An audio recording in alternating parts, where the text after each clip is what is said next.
If there is a cheat code to life, this must be it. Bear with me for a second. If you imagine that life were a video game, what is the game hinting at? What is our engagement with the game telling us about how to play this game, how it works, how to win at this game? One of the things that we are constantly being shown, that we're seeing in so many different areas where we look, is this certain skill, this cheat, if you will, of letting go. And what I mean is, think about when you're trying to fall asleep. The worst thing you can do if you're trying to fall asleep is, well, try to fall asleep.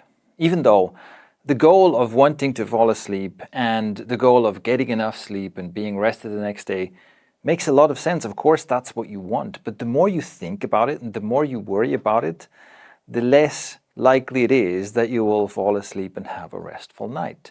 And the more likely it is that you'll be tossing and turning, being awake, worrying about not getting enough sleep. Or here's one that you've probably experienced at some point as a kid. You're riding your bicycle or maybe your sled or something down the hill, and in the whole landscape there's one solitary tree. And you're thinking, I mustn't hit that tree.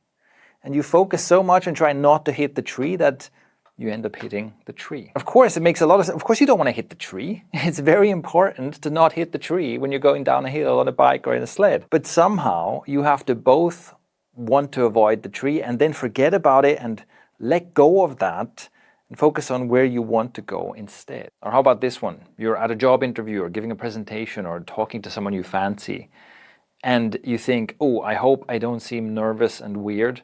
I hope I seem confident. And the more you worry about not seeming nervous, the more you're aware of, oh, this would go so much better if I was all calm and smooth and confident, the less likely that's actually going to work. The more you're just going to be in your head and going, oh my God, what should I do with my hands? Oh my God, did I just say something weird? And so on. So again, you have to have the goal in mind. You have to be aware of, okay, these are the hazards to avoid. And then you have to let go. The only way to truly be calm and confident is to not be thinking about being calm and confident. So it's this kind of inversion that life is constantly hinting at. Somehow you have to be able to want something but also let go of it. You have to be aware of something but not too focused on it. And that's how you end up having a smooth ride down the hill. The one area in my life where this has had the most dramatic impact is when it comes to love. And the inversion there is that I finally got to the point where I could allow myself to be heartbroken, where I was willing to feel the pain of heartbreak. Looking back, I realized that I spent so much of my life trying to avoid this kind of pain. And when I say the pain of heartbreak, that is of course the pain of losing someone you love, but it's also all kinds of other pain associated with love. The pain of disappointing someone you care about, the pain of feeling rejected by someone who's important to you. There are so many ways in which, well, the closer you get to someone, the more you love someone, the more potential there is to get hurt. And once I finally got to the point where I could say, okay, I am willing to feel this pain, that's when everything changed. The result of this has been that I have felt more love and more connection and more joy, that I've been happier, that I've been calmer, that I've been more at ease and more at peace. And funnily enough, even in those moments of disappointment and heartbreak and loss, it's not nearly been as bad as it used to be. I think this is an example of what Terence McKenna talked about when we're saying that the secret to life is to hurl yourself into the abyss. And it's only once you hurl yourself into the abyss that you realize you will land in a bed of feathers. Of course, the problem here is that as soon as you expect a bed of feathers, it's not going to be there. That is this weird, ironic twist to this whole thing and why it feels like a cheat code. Because if you hear me say this and you go, oh yeah, I too would like to be in less pain. I too would like to avoid the pain that I've been running away from all my life. So therefore, I'm going to do what you're telling me. I'm going to say I'm open to feeling this pain as a way to not feel the pain. Well, unfortunately, that's just another form of avoiding the pain. You're still trying to not hit the tree. It seems like there's no way to fake this. You have to do the real thing. You have to have the full commitment. And it's so weird because basically you have to say, yes, I'm willing to feel all this pain, and then you don't feel the pain anymore. The moment you truly stop grasping and stop resisting, the suffering goes away. And as long as you're trying to stop grasping and stop resisting because you want to stop suffering, you're still grasping and resisting. Now, so much for the philosophical, theoretical part, but how is this actually useful? How can you learn to do this trick of letting go? For me, it really came down to learning to engage with emotions. And this is how I could teach myself how to do this step by step. Because the first thing that needed to happen for me is that I could teach myself and prove to myself that I can survive difficult emotions. And that in fact, difficult emotions are, when I really engage with them, when I really sit with them, they're less scary and less painful than I imagined while I was resisting them. I got used to doing this. I got used to allowing emotions and just sitting with emotions, especially with painful emotions, difficult emotions. So allowing instead of resisting, allowing instead of trying to push away or run away from.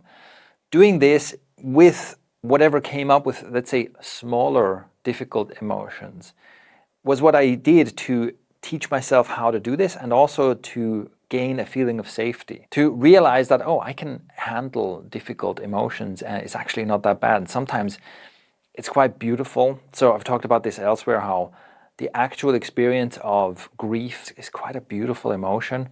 It's actually quite a nice thing to go through in that sense, like not the same as, happiness and laughter and orgasms, but it is an enjoyable experience. It's something that I actually don't want to not feel. And so learning to move through emotions like that gave me the feeling of safety that I can do this with other things too.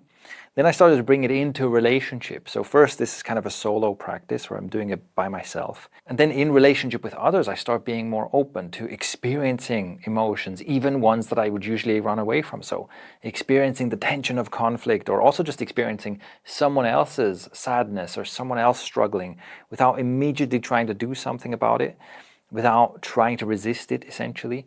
And in this way, I step by step gained the skill and gained the trust that I can do this. And it kept expanding from there. If you want to learn more about how to do this and the specific things that helped me with this, several of my previous videos are useful guides for you. First of all, I'll link to a video about how I healed my attachment style, where I talk about something quite similar, essentially how I, by allowing failure, by saying it's okay to feel pain, it's okay to feel heartbreak, it's okay to make mistakes in relationship with myself and with others. That's how I also climbed the ladder, so to speak, from insecure attachment to secure attachment. So I'll link to that video. I'll also link to a video about how to actually process difficult emotions. So this is a relatively long video where I really unpack this is how you do it.